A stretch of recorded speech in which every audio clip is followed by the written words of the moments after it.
Welcome to Ali's Institute YouTube channel. I am Manzoor Ali, educator of Ali's Life Science.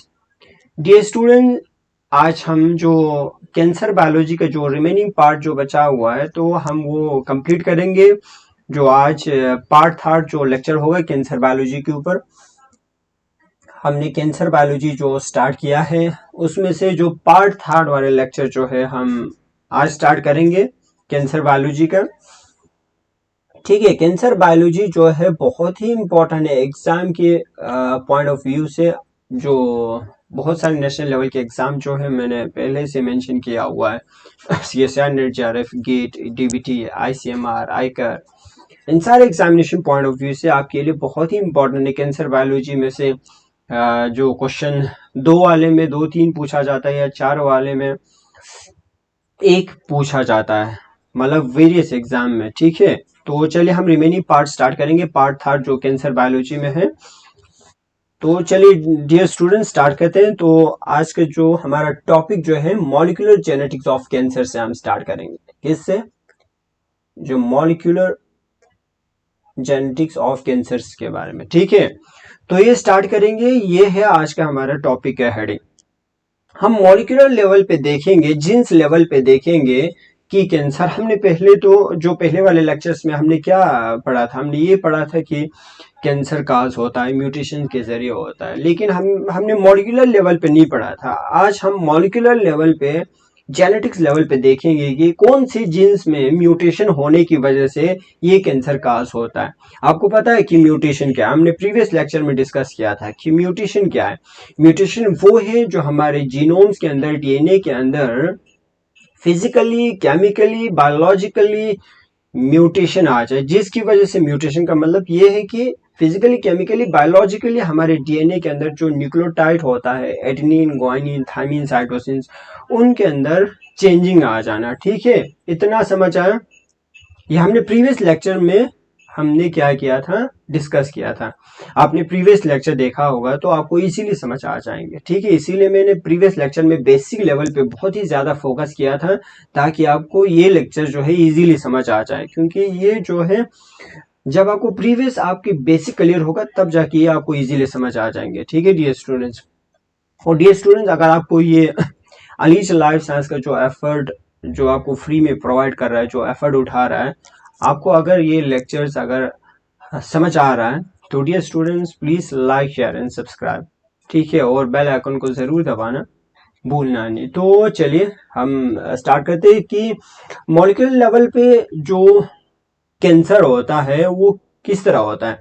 जो jeans involve in ट्यूमरोजेनेसिस, ट्यूमरोजेनेसिस मतलब tumour काज होने के लिए, tumour जो होता है उसमें कौन कौन सा जीन्स इन्वॉल्व होता है, जैसे कि हम देखेंगे ये कौन कौन सा जीन्स इन्वॉल्व होता है। तो सबसे पहला जो है genes directly regulate the cell proliferation, वो जीन्स इन्वॉल्व होता है जो सेल को डायरेक्टली प्रोलिफरेट करने में मदद करता है, जैसे कि सेल को डिवीजन करने में मदद करता है, वो सेल डायरेक्टली इन्वॉल्व होता है। फर्स्ट क्या है डियर स्टूडेंट? फर्स्ट है प्रोटोऑन्कोजीन्स। प्रोटोऑन्कोजीन्स ये जीन जो है सेल का प्रोलिफरेशन करने में मदद करता है, सेल का डिवाइड होने में मदद करता है। ठीक है, अगर इस जीन में गेन ऑफ म्यूटेशन हो जाए, म्यूटेशन ज्यादा हो जाए तो कैंसर काज होगा। सेकंड जीन क्या है? Tumour suppressor gene. ये वो जीन है जो ट्यूमर को सप्रेस करके रखता है, मतलब ट्यूमर को ग्रोथ होने नहीं देता, ट्यूमर को ग्रोथ होने नहीं देता है, मतलब नॉर्मल सेल में अनकंट्रोल्ड मैनर में सेल को ग्रोथ होने नहीं देता है। ठीक है, इतना सिंपल मतलब समझ लेना कि बाद में हम ब्रॉडली हम पॉइंट टू पॉइंट डिस्कस करेंगे कि प्रोटोऑन्कोजीन्स के सारे जीन्स और ट्यूमर सप्रेसर जीन के सारे जीन्स हम एक्सप्लेन करेंगे ब्रॉडली। ठीक है, अब सेकंड पॉइंट क्या है? जो फर्स्ट पॉइंट तो हमने देख लिया, और सेकंड पॉइंट, ये जीन जो है कंट्रोल द एपोप्टोसिस, वो जीन्स जो एपोप्टोसिस को होने से मतलब प्रिवेंट करता है, जैसे कि कैंसर सेल जो है वो एपोप्टोसिस होने नहीं देता है, क्योंकि ये अपने अंदर एंटी एपोप्टोटिक जीन्स को हाई एक्सप्रेशन लेवल में एक्सप्रेस करता है, जैसे कि BCL2 या MCL2 या MXL, ये सारे जो एंटी एपोप्टोटिक जीन है जो हाई लेवल एक्सप्रेशन करता है, जिसकी वजह से एपोप्टोसिस नहीं होता है। अब एपोप्टोसिस आपको मतलब इजी वे में बहुत ही बेसिक लेवल में मैं समझा रहा हूं। देखो डियर स्टूडेंट्स, एपोप्टोसिस का मतलब ये है कि कोई भी अफेक्टेड सेल होगा और ओल्ड एज सेल्स होगा, उनको एक पाथवे के थ्रू, एक प्रोग्राम्ड सेल के थ्रू उनको उनका डेथ किया जाता है। जैसे कि फॉर एग्जांपल आरबीसी का जो एज जो होता है 120 डेज होता है, तो 120 डेज के बाद वो उसका ओल्ड एज हो जाता है, जिसकी वजह से उनकी सेल के सरफेस पर फोस्फोटिडाइल सीरीन जो है सेल के बाहर जो है साइटोसोलिक साइड से एक्सोप्लाज्मिक साइड पर आ जाता है, जिसकी वजह से वो जो फॉस्फोटिडाइल सीरीन जो है एक 8B सिग्नल की तरह काम करता है, जिसकी वजह से जो मैक्रोफेज जो है वो इनकलफ जो इम्यून सेल्स है वो इन एपोप्टोसिस सेल्स को इनकलफ करके या एपोप्टोसिस कर देता है, डेथ कर देता है उनका। ठीक है। तो थर्ड जो है jeans involve in DNA repair damage DNA, जैसे कि उन जीन में अगर म्यूटेशन आ जाए जो डीएनए को रिपेयर करता है, जब डीएनए का रेप्लिकेशन हो जाए, ठीक है, उस दौरान इन रिपेयर करने वाले जो डीएनए पॉलीमरेज में म्यूटेशन आ जाए तो कैंसर काज हो सकता है मॉलिक्यूलर लेवल पे जी। ठीक है। अब हम नेक्स्ट पॉइंट देखेंगे डियर स्टूडेंट। ठीक है। अब हाँ, ये बहुत ही इंपॉर्टेंट पॉइंट है डियर स्टूडेंट्स, आप लोगों को फोकस करना है। ये बहुत ही इंपॉर्टेंट पॉइंट है डियर स्टूडेंट्स, बहुत ही फोकस करके सुनिए और कंसंट्रेशन के साथ सुनिए, बहुत ही इंपॉर्टेंट है, क्योंकि ये सारा ये जो मैं आपको बेसिक लेवल में जो पढ़ा रहा हूं बस इसी लेवल पे क्वेश्चन आता है। जितने भी नेशनल लेवल के एग्जाम में जो क्वेश्चन आते हैं वो आपके बेसिक लेवल को चेक किया जाता है, कितने बेसिक लेवल से आपने पढ़ा है। ठीक है, कितना आपका बेसिक क्लियर है वो देखना चाहता है एग्जामिनर। तो फर्स्ट जीन्स में हमने डिस्कस किया था कि एक है ट्यूमर सप्रेसर जीन, दूसरा हमने देखा proto oncogenes. Tumour suppressor gene देखेंगे कि ये ट्यूमर सप्रेसर जीन क्या करता है। देखो डियर स्टूडेंट, सबसे पहले growth inhibitors. Tumour suppressor gene क्या करता है, ग्रोथ फैक्टर्स को इनहिबिट करता है। अगर कोई भी ग्रोथ फैक्टर ज्यादा रिलीज हो रहा है तो उनके ग्रोथ फैक्टर्स को इनहिबिट करता है, कम कर देता है, ताकि ग्रोथ ज्यादा ना हो सेल का। सेकंड क्या करता है, इनहिबिट ट्यूमर फॉर्मेशन। अगर ग्रोथ फैक्टर्स को ही ये इनहिबिट कर रहा है, ग्रोथ फैक्टर्स क्या है, जो सेल को ग्रोथ करने में मदद करता है, डिवाइड होने में मदद करता है। जब उसको ग्रोथ फैक्टर मिल रहा है, जब उसको ग्रोथ फैक्टर मिलता है तो अपना नंबर बढ़ाता है। जब ग्रोथ फैक्टर को ही इनहिबिट करेंगे तो सेल का प्रोलिफरेशन होना बंद होगा, तो ट्यूमर अनकंट्रोल्ड मैनर में प्रोलिफरेशन होना बंद होगा, तो ट्यूमर फॉर्मेशन नहीं होगा, इनहिबिट होगा। ठीक है।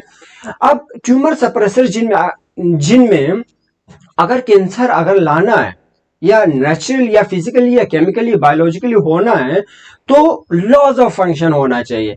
अगर लॉज ऑफ फंक्शन होना चाहिए और जेनेटिक्स पॉइंट ऑफ व्यू से देखा जाए तो जेनेटिक्स लैंग्वेज में कहा जाए तो रिसेसिव म्यूटेशन होना चाहिए, मतलब लॉज ऑफ म्यूटेशन होना चाहिए।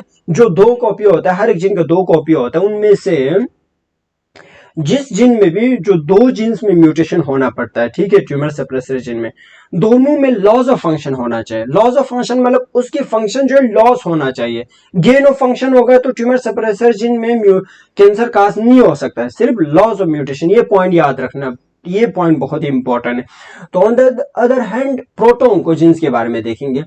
दे आर ग्रोथ प्रमोटर्स। ये क्या है, ग्रोथ प्रमोटर्स की तरह काम करता है, मतलब ये क्या करता है, सेल का प्रोलिफरेट करने में मदद करता है, डिवीजन करने में मदद करता है। ठीक है। अब ये स्टिमुलेट करता है सेल को प्रोलिफरेट करने के लिए, सेल को डिवीजन होने के लिए क्या करता है, स्टिमुलेट करता है। ठीक है डियर स्टूडेंट्स।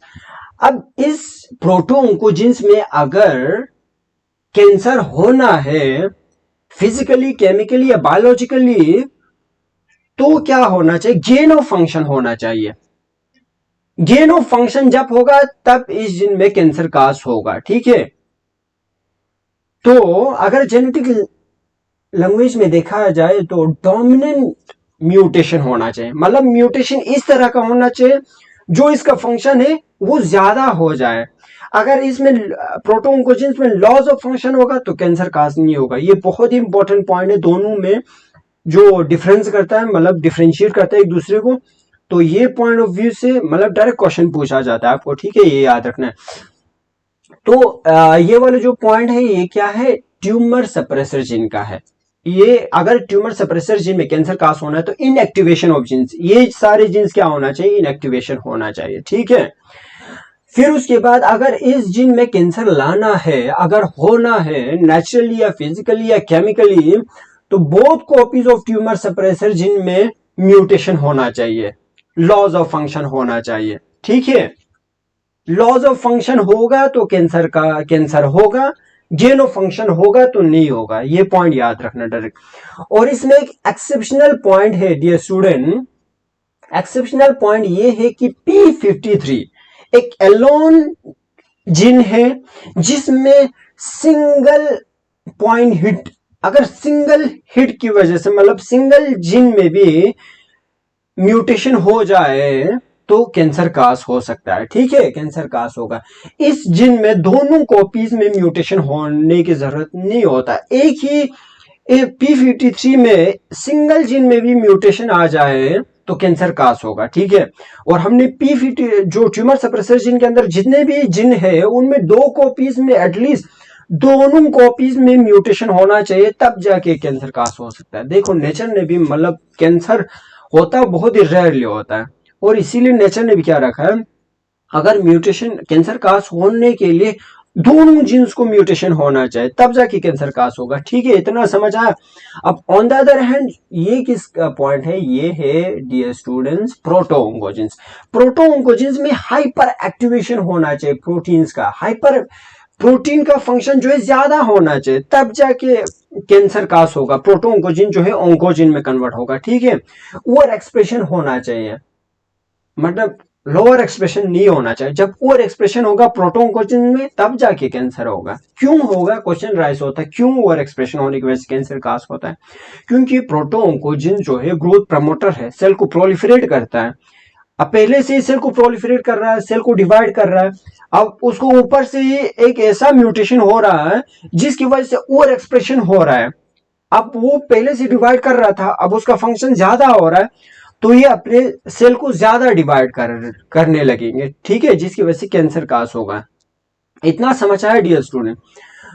तो मिनिमम सिंगल कॉपी में ही अगर म्यूटेशन आ जाए तो कैंसर कास होगा, और वो भी म्यूटेशन किस तरह का होना चाहिए, गेन ऑफ फंक्शन वाले म्यूटेशन होना चाहिए, ठीक है। इतना समझ आया डियर स्टूडेंट्स? ये बहुत ही, अगर इतना समझ आया तो कैंसर बायोलॉजी में जितने भी क्वेश्चन पूछा जाता है आपका मतलब 50% क्वेश्चन सॉल्व हो जाएगा, बस इसी में से आता है, जितने भी नेशनल लेवल के एग्जाम में पूछा जाता है, ठीक है। ये बेसिक क्लियर कर लेना, बहुत ही इजी वे में पढ़ा रहा हूं डियर स्टूडेंट, ठीक है। तो आप अपना मतलब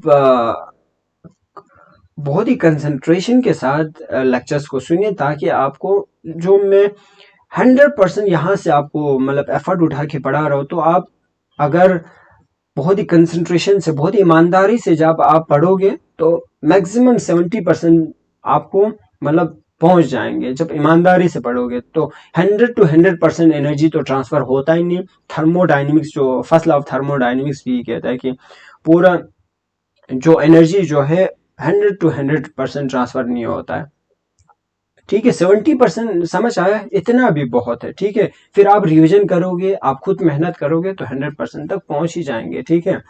अब देखेंगे ट्यूमर सप्रेसर जीन और प्रोटोऑन्कोजीन्स के एग्जाम्पल देखेंगे, ठीक है। ट्यूमर सप्रेसर जीन में ये सारे एग्जाम्पल हैं, जो फर्स्ट से लेकर 7 तक जो मैंने एग्जाम्पल दिया है, ये सारे एग्जाम्पल याद करना है, रिकॉर्डिंग करना है, क्योंकि इन सारे एग्जाम्पल पे क्वेश्चन पूछा जाता है कि which of the following genes are, जैसे कि ट्यूमर सप्रेसर जीन या प्रोटोऑन्कोजीन, इस तरह पूछा जाता है। तो आपको रिकॉर्डिंग करना है, याद करके रखना है, ठीक है स्टूडेंट। तो सबसे पहले APC, एडेनोमेटोप्सिस कॉलोन कैंसर, ये जीन, ये क्या ट्यूमर सप्रेसर जीन है। अब हम ये सारे जीन्स थोरोली देखेंगे, और ब्रॉडली जब हम एक एक जीन को हम एक्सप्लेन करेंगे नेक्स्ट लेक्चर में, ठीक है। अभी हम सिर्फ ओवरव्यू देखेंगे इस सारे जीन का, आपको याद करना है, नेक्स्ट लेक्चर तक आपको ये याद होना चाहिए, ठीक है। तब जाके आपका क्वेश्चन सॉल्व हो जाएंगे। जब आपको रिकॉलिंग होगा तो क्वेश्चन देखते ही आपको पता चल जाएगा कि इस क्वेश्चन का ये ऑप्शन है, कि इसमें से डायरेक्ट पूछा होगा कि which of the following genes are involve in tumour suppressor gene. अगर आपको याद होगा तो P53 जीन क्या है, ट्यूमर सप्रेसर जीन है। P10 क्या है, ट्यूमर सप्रेसर जीन। APC क्या है, ट्यूमर सप्रेसर जीन। चलिए आप बहुत ही एक्टिवली आप अपना क्वेश्चन अटेम्प्ट कर पाएंगे, ठीक है, ये फायदा होगा रिकॉलिंग का। और से WNT INT2 ये सारे क्या है, tumour suppressor gene. Second ING4 जो inhibitor of cyclin dependent kinase, जो सेल साइकिल चेक पॉइंट में ये क्या करता है, अगर कोई भी डीएनए में डैमेज हो या म्यूटेशन हो तो उनको वहां पे इनहिबिट करता है सेल साइकिल चेक पॉइंट पे। P15 P16 P18 P19 ये सारे क्या है, ट्यूमर सप्रेसर जीन है। नेक्स्ट P10, अब हम इनके फंक्शंस एक ब्रॉडली एक्सप्लेन करेंगे नेक्स्ट लेक्चर में। अभी आपको सिर्फ थोरोली याद रखना है P10 क्या है, ये भी ट्यूमर को क्या करता है, मतलब ट्यूमर होने से बचा देता है, कैंसर होने से बचा लेता है। रेटिनो RB मतलब रेटिनोब्लास्टोमा, GUN जुन प्रोटीन, ये भी मतलब ये जिन भी क्या करता है, ट्यूमर होने से बचा लेता है हमें। SMAD2 and SMAD4, TGF beta receptor, 7P53 protein, ये सारे जीन जो है ट्यूमर सप्रेसर जीन है जो हमें कैंसर होने से बचाता है। अगर इन जीन्स में लॉस ऑफ फंक्शन हो जाए तो कैंसर काज होगा। एक्सेप्ट जो P53 में बाकी सारे जो फर्स्ट टू सिक्स तक जो जितने भी जीन है उनमें अगर म्यूटेशन बहुत कॉपीज में हो जाए तब जाके कैंसर होगा। और लास्ट में एक्सेप्शनल जो P53 प्रोटीन है उसमें सिंगल अगर लॉस ऑफ म्यूटेशन हो जाए तब कैंसर का होगा, ये याद रखना, ठीक है। डियर स्टूडेंट्स, आप प्रोटो ऑन्कोजीन्स देखेंगे। प्रोटो ऑन्कोजीन्स में सबसे फर्स्ट हम क्या देखेंगे, ठीक है डियर स्टूडेंट्स, प्रोटो ऑन्कोजीन में सबसे पहले हम देखेंगे ग्रोथ फैक्टर्स, जैसे कि epidermal growth factor, platelet derived growth factor, ठीक है, ये सारे क्या है, प्रोटो ऑन्कोजीन्स है, आपको ये याद रखना है, ठीक है डियर स्टूडेंट्स। अब इनको हम बहुत ही प्राउडली डिस्कस करेंगे वन बाय वन सारे जिनको नेक्स्ट लेक्चर में, ठीक है। अब सेकंड ग्रोथ फैक्टर रिसेप्टर, जिसमें क्या है, रिसेप्टर टायरोसिन काइनेस है। ये वो रिसेप्टर्स है जो ग्रोथ को प्रमोट करता है, वो वाले रिसेप्टर्स हैं। ये हमने एक्सप्लेन किया है, बहुत ही प्राउडली देखा है जो प्रीवियस लेक्चर में, वो जाके देखिए अगर किसी ने अगर नहीं देखा है तो, ठीक है। अब थर्ड जो है जी प्रोटीन एक्टिवेशन, जैसे कि जी प्रोटीन एक्टिवेशन में जो जैसे कि जी प्रोटीन एक्टिवेशन हो जाना, जो सी रास जो है वो रिसेप्टर टायरोसिन काइनेज में आ जाता है। जैसे कि जी प्रोटीन में भी अगर हाइपर एक्टिवेशन होगा तो कैंसर कास होगा। रास जो है रिसेप्टर टायरोसिन काइनेज के जो साइटोसैलिक प्रोटीन है, जिन्हें serine threonine kinase, Raf, Mos, ये सारे क्या है, प्रोटो ऑन्कोजीन्स हैं। अब ये हो गया फोर्थ। और फिफ्थ में ट्रांसक्रिप्शन फैक्टर जो CMYC या CFOS, ऑक्ट, CRB या CMYB, ये सारे क्या है, एक ट्रांसक्रिप्शन फैक्टर्स है जिनमें गेन ऑफ फंक्शन होने की वजह से कैंसर काज होगा, ठीक है। अब यहीं पे रखते हैं डियर स्टूडेंट्स, फिर उसके बाद नेक्स्ट लेक्चर में इन जीन्स को हम one by one broadly explain करेंगे, ठीक है। यहाँ तक आप अच्छे से रीड कीजिए और इन सारे कंसेप्ट को प्रीवियस ईयर के क्वेश्चन पे अप्लाई कीजिए, ठीक है डियर स्टूडेंट। जब आप प्रीवियस ईयर के क्वेश्चन पे अप्लाई करोगे तो इंशाल्लाह आपके सारे क्वेश्चन जो है बहुत ही इजीली सॉल्व हो जाएंगे। इतना सा आप करोगे तो आपके मतलब 60% क्वेश्चन जो है प्रीवियस ईयर के आपको सॉल्व हो जाएंगे। फिर हम नेक्स्ट लेक्चर में ये सारे जीन्स के बारे में देखेंगे, ठीक है डियर स्टूडेंट्स। अगर आपको ये लेक्चर समझ आया तो dear students please like, share and subscribe. Don't forget to subscribe the Alish Life Science channel. And thank you dear students. Have a nice day. Take care. Bye.